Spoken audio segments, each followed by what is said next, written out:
kami ingin menyampaikan materi terkait strategi kegiatan belajar mengajar menggunakan platform YouTube dengan efisien. Selamat menonton.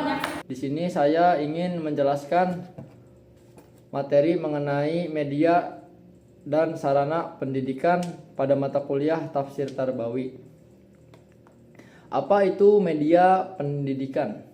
Media pendidikan adalah segala sesuatu yang dapat digunakan untuk menyalurkan pesan dan rangsangan pikiran, perhatian, serta minat siswa dalam proses pembelajaran.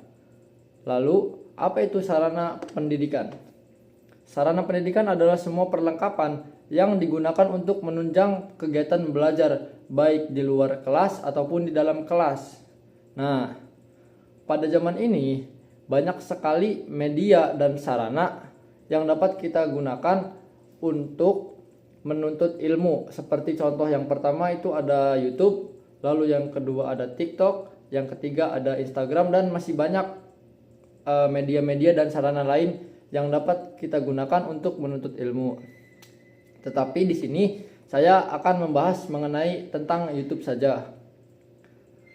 Saya di sini akan membahas terkait strategi dalam kegiatan belajar mengajar menggunakan platform YouTube agar efektif dan efisien.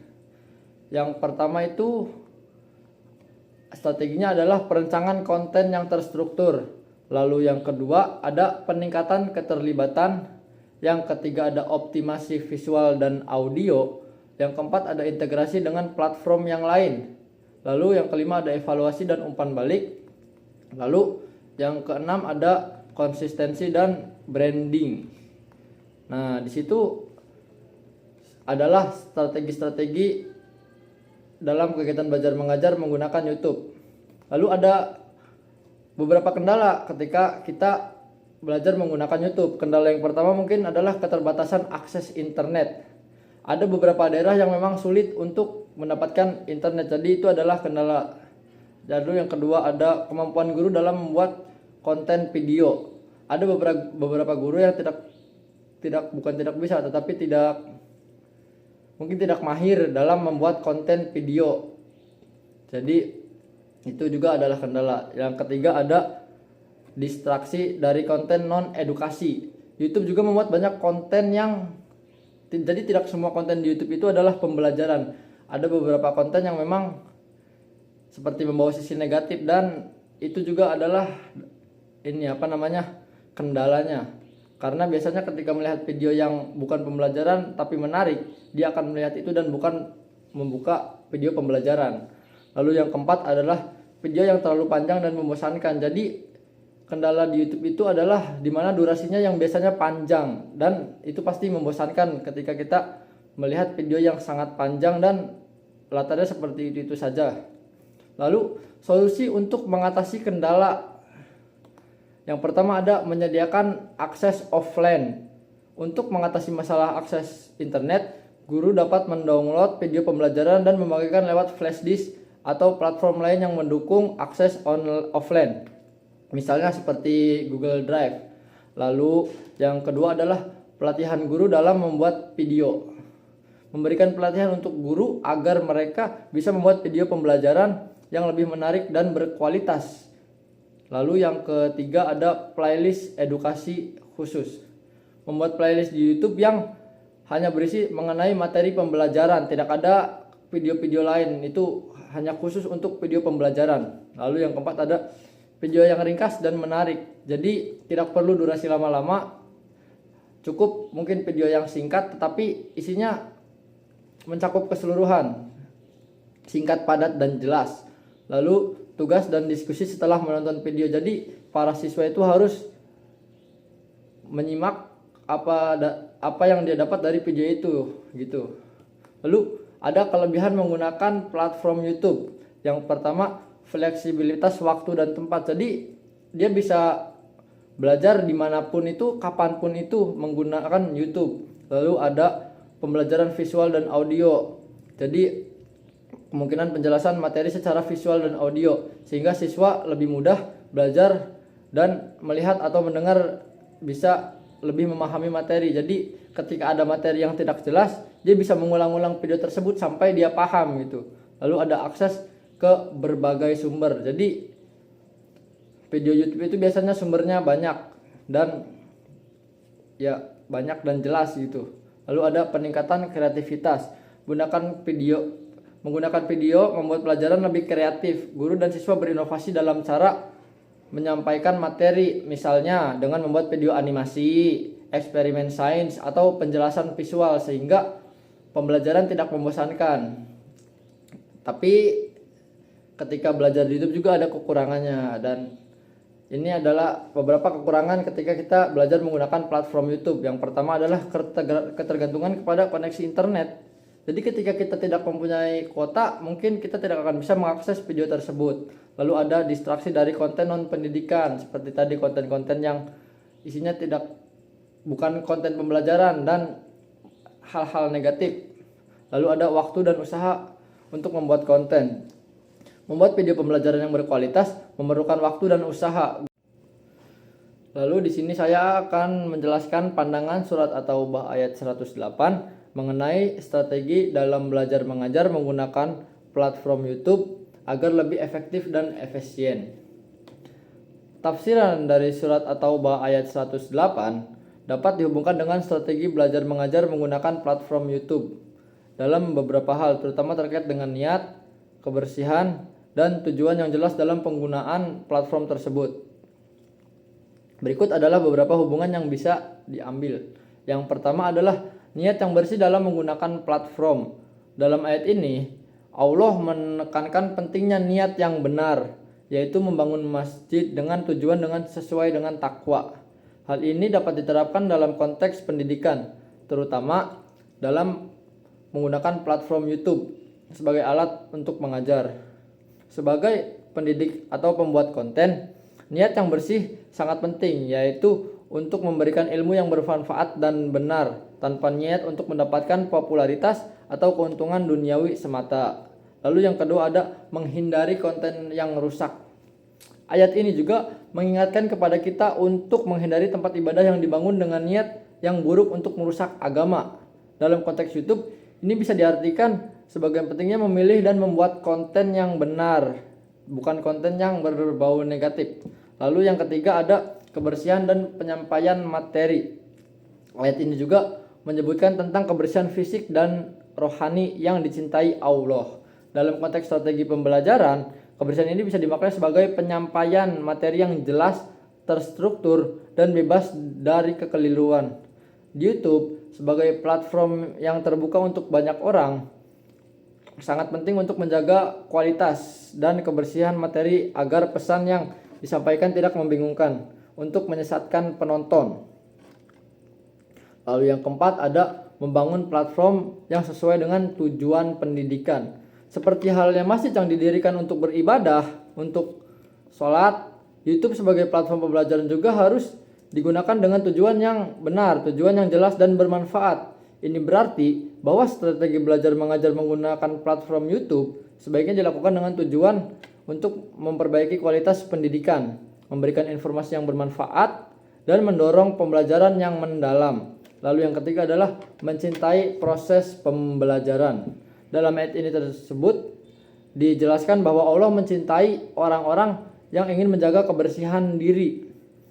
Dan ini bisa diartikan dalam pembelajaran sebagai cinta terhadap proses belajar itu sendiri. Sebagai pengajar, kita dapat menyampaikan bahwa platform seperti YouTube bisa menjadi alat untuk membuat pembelajaran yang menyenangkan dan mendalam, yang membuat para siswa atau penonton juga mencintai proses pembelajaran mereka, bukan hanya mengejar hasil atau nilai semata. Selanjutnya Quran Surat Ibrahim ayat 24 sampai 26. Hubungan strategi pembelajaran lewat media YouTube. Berikut isi singkat ayat Quran Surat Ibrahim ayat 24 sampai 26. Allah memberikan perumpamaan kalimat yang baik seperti pohon yang baik, akarnya kuat, cabangnya ke langit, dan menghasilkan buah setiap waktu. Sebaliknya, kalimat buruk seperti pohon buruk tercabut dari permukaan tanah, tidak memiliki kestabilan. Kaitannya dengan strategi pembelajaran lewat media YouTube. Yang pertama, landasan nilai. Kalimat baik sama dengan konten edukatif berkualitas. Seperti kalimat yang baik di ayat 24 yang digambarkan seperti pohon kuat dan berbuah.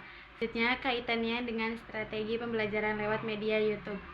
Yang pertama, landasan nilai kalimat baik, konten edukatif berkualitas.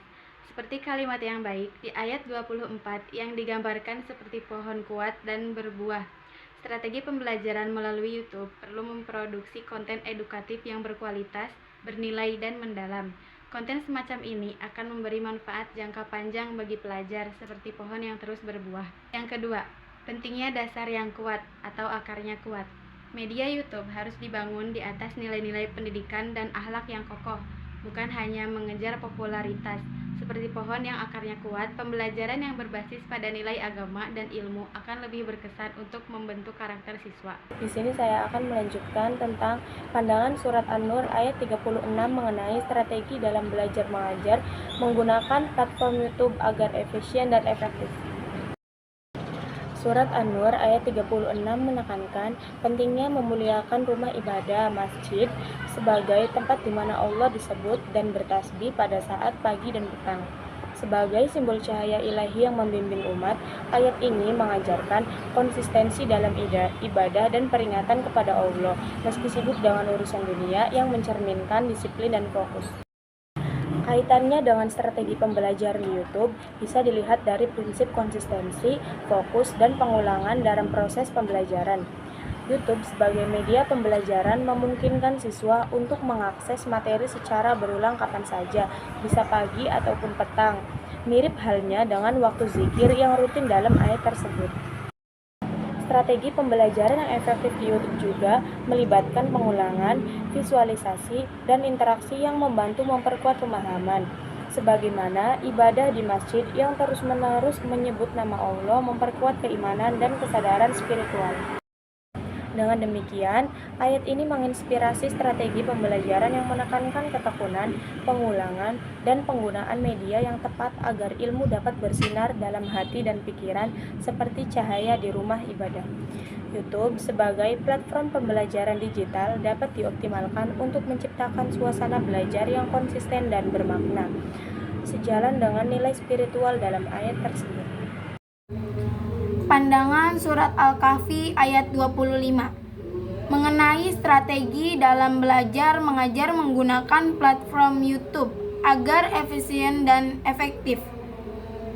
Surat Al-Kahfi ayat 25 menyebutkan, dan mereka tinggal dalam gua selama 300 tahun dan ditambah 9 tahun.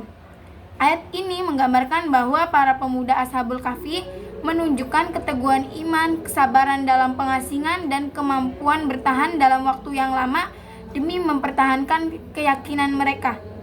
Jika dikaitkan dengan strategi pembelajaran di YouTube dalam konteks pendidikan Islam, ayat ini mengandung nilai-nilai yang relevan.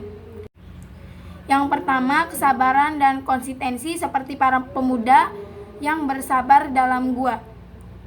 Pembelajar masa kini juga perlu sabar dan konsisten dalam belajar mandiri lewat platform seperti YouTube. Yang kedua itu pemanfaatan waktu. Ayat ini menekankan waktu yang panjang, yang bisa dimaknai bahwa waktu adalah aset penting. Pembelajaran di era digital harus mampu memanfaatkan waktu dengan bijak untuk memperdalam ilmu. Yang ketiga itu kemandirian dan keteguhan prinsip. Ashabul Kahfi memilih jalan sendiri demi mempertahankan prinsip. Begitu pula pembelajaran daring yang mendorong siswa untuk aktif dan mandiri, tetap berpegang pada nilai-nilai kebaikan dalam proses mencari ilmu. Dengan demikian, menggali makna ini, kita bisa melihat bahwa meskipun konteksnya berbeda, prinsip dan nilai dalam Al-Quran tetap relevan dan bisa dijadikan inspirasi dalam merancang strategi pembelajaran modern, termasuk lewat pembelajaran secara digital dan YouTube. Pandangan surat Al-Qalam ayat 1 dan 2 mengenai strategi belajar mengajar menggunakan platform YouTube agar efisien dan efektif. Ayat ini menekankan pentingnya pena atau alat tulis dan tulisan sebagai sarana ilmu, serta menunjukkan penghargaan Allah terhadap proses belajar mengajar dan penyampaian ilmu pengetahuan. Ada beberapa kaitan surat Al-Qalam ayat 1 dan 2 terhadap strategi pembelajaran di YouTube. Yang pertama yaitu penghargaan terhadap media pembelajaran seperti pena disebut dalam ayat. YouTube juga merupakan media modern untuk menyampaikan ilmu. Video-video edukatif di YouTube bisa dianggap sebagai bentuk tulisan modern yang bermanfaat dalam menyebarkan ilmu secara luas. Yang kedua yaitu kreativitas dalam menyampaikan ilmu. Nabi Muhammad SAW tidak dianggap gila meskipun dakwahnya berbeda dan penuh dengan tantangan. Ini menjadi dasar bahwa dalam strategi pembelajaran, guru dan pendidik boleh menggunakan cara-cara yang kreatif dan inovatif. Contohnya seperti membuat konten di YouTube untuk menjangkau siswa dengan cara yang lebih menarik. Yang ketiga yaitu tanggung jawab dalam konten pembelajaran. Apa yang mereka tulis harus mengandung makna, karena konten yang mereka tulis akan menyebar luas dan akan dipertanggungjawabkan. Dalam konteks YouTube, konten edukatif harus akurat, benar, dan sesuai dengan nilai-nilai Islam, karena setiap informasi yang disampaikan akan bernilai amal. Jadi kesimpulannya, surat Al-Qalam ayat 1 dan 2 memberikan landasan bahwa strategi pembelajaran menggunakan YouTube adalah bentuk aktualisasi dan penghargaan terhadap ilmu dan media pembelajarannya. Namun, penggunaan media ini harus tetap bertanggung jawab, kreatif, dan edukatif sesuai dengan ajaran agama Islam. Selanjutnya surat Ibrahim ayat 33, hubungannya dengan strategi pembelajaran lewat media YouTube. Yang dimana artinya itu Allah menyebutkan kendalinya atas matahari dan bulan yang terus beredar serta malam dan siang yang silih berganti, semua tunduk pada kehendaknya. Di ayat 33 ini menggambarkan keteraturan ciptaan Allah seperti pergerakan matahari, bulan, malam, dan siang. Ini menjadi inspirasi agar strategi pembelajaran melalui YouTube harus konsisten, terstruktur, dan terjadwal agar peserta didik terbiasa dan mendapat manfaat yang maksimal. Cukup sekian dari kami. Wassalam.